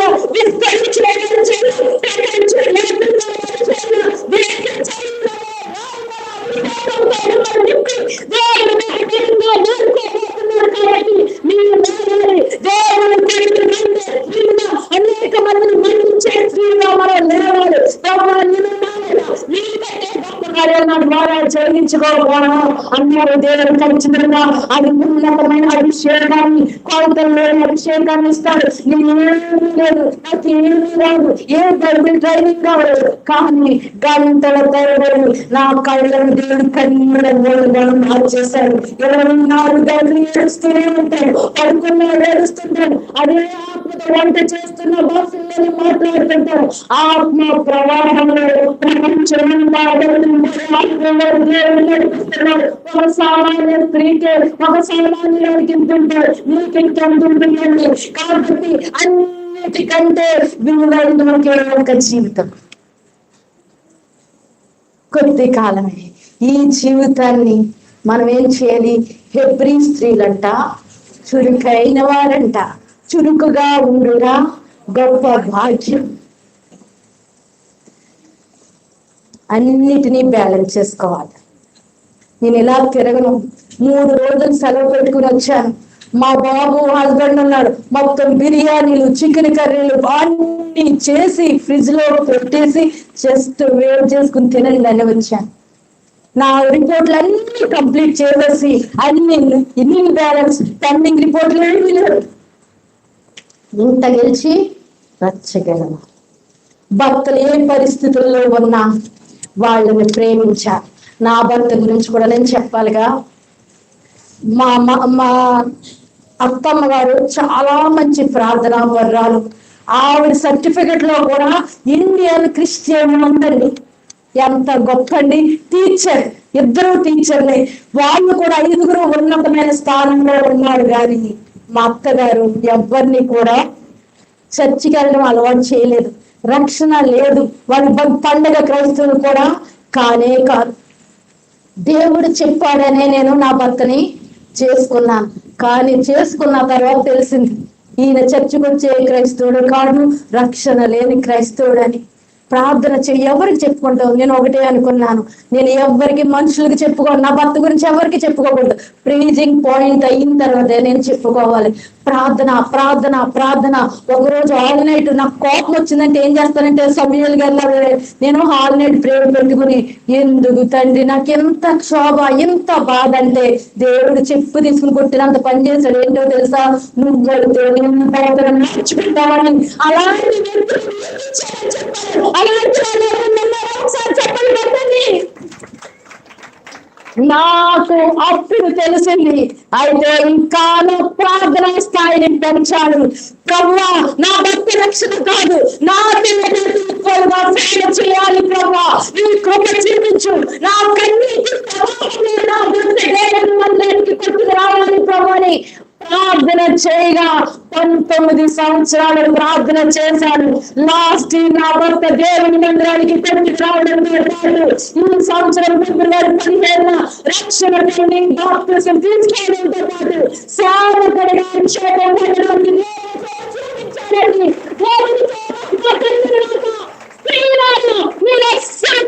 పెట్టదు. మీ ప్రార్థన ప్రవాహాన్ని, కన్నీటి ప్రవాహాన్ని పెంచినప్పుడు నా భక్తులు మార్చిన దేవుడు మీ అందరినీ మార్చడానికి, మీ కుటుంబాన్ని, మీ బిడ్డల్ని అందరినీ మార్చడానికి దేవుడు ఎవరికి చెప్పదు. దేవునికి ఏదో చెప్పుకోండి. మన కన్నీటి ప్రవాహంలో గొప్ప గొప్ప కార్యాలు మన ద్వారా జరిగించుకుంటాడు. కాబట్టి మనం అందరం కలిసి ఒక్కసారి లేచి, నాకు ఇచ్చిన టైం అయిపోయింది, ఇంకా ఇలా చెబుతూనే ఉంటాము, తర్వాత ఎప్పుడైనా మనం మాట్లాడుతున్నాం. ఒక్కసారి లేచి మన జీవితాన్ని ఒక్కసారి పరిశీలించుకుంటారా? మన నడకను, పడకను, మన హృదయాలను, మన మూలుగులను అన్నిటినీ చూస్తున్నాడు దేవుడు. ఎవరినైనా మోసం చేయొచ్చు. భర్తను భార్య, భర్త పిల్లలు ఎవరినైనా మోసం చేయొచ్చు, కానీ దేవుని మోసం చేయలేదు. ప్రభువా, ఒక్కసారి నన్ను పరిశోధించయ్యా, ఒక్కసారి నీకు ఆయాసకరమైన మార్గం ఏముందో చూడయ్యా నాయనా. తాగి స్థితి ఎలా ఉంది? నువ్వే స్థితిలో ఉన్నావు? ఏ ఆకలితో బాధ పెడుతున్నావు? ఏ దాహంతో బాధ పెడుతున్నావు? ధనదాహమా, కులదాహమా, పాపదాహమా, కామదాహమా? ఏ దాహంతో బాధపడుతున్నావు? యోసేపు ఇంటిలోకి, బెడ్రూమ్ లోకి పాపం వస్తే పాపం నుండి పారిపోయారంట. పాపాన్ని విసర్జించే స్థాయిలోకి మనం వెళ్ళాలి. ఆత్మ పూర్ణులుగా మారాలి, పరిపూర్ణంగా మారాలి, పరిశుద్ధులుగా మారాలి. ఇక్కడ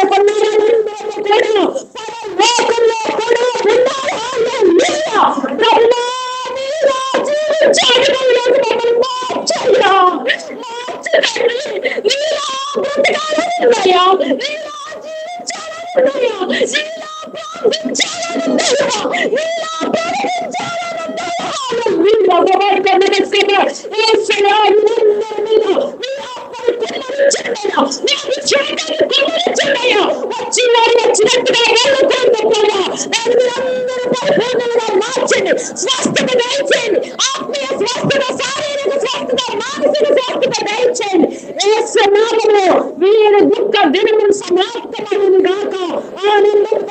దయచేయండి, సంతోషం దయచేయండి, సమాధానం దయచేయండి. ఈ కుటుంబాలన్నీ కట్టబడాలి ప్రభా.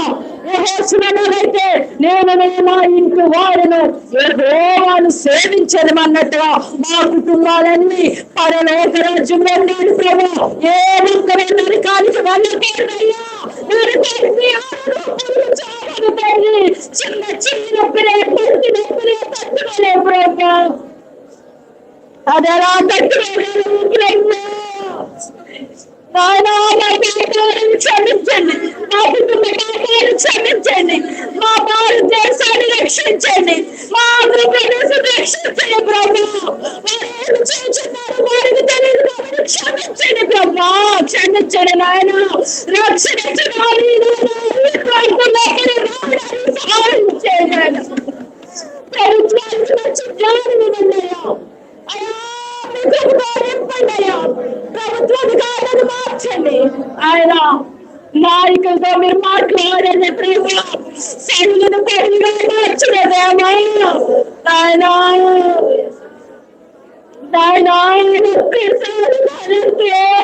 నరకానికి వెళ్ళిపోతున్నారయ్యా.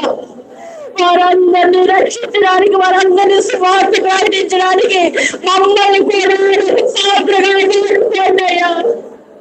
ఈ సువార్తను నేర్చుకునే గాడిదలుగా వాడుకోండి. ఈ లోకాశీర్వాదాలు పెట్టాయా పరిశ్రమలను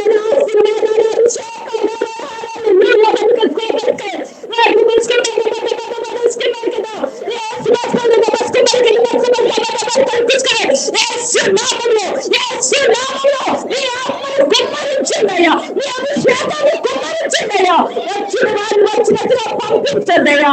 కృప చూపించండి, నడిపించండి, బలపరచండి, ధైర్యపరచండి, ఈ విశాలపరచండి, విస్తరింపచేయండి ఆయన. ఈ దైవజనులకు మంచి ఆరోగ్యం దయచేయండి, దీర్ఘాయువు దయచేయండి, నీ కృపను చేయండి అయ్యా. సహాయం చేయండి నాయన. సాక్ష్యం ద్వారా, వాక్యం ద్వారా మీరు మాత్రమే మహిమ ఘనత పొందుకుంటారని త్వరలో యేసు నామములో అడిగి వేడుకొంచున్నాము తండ్రి.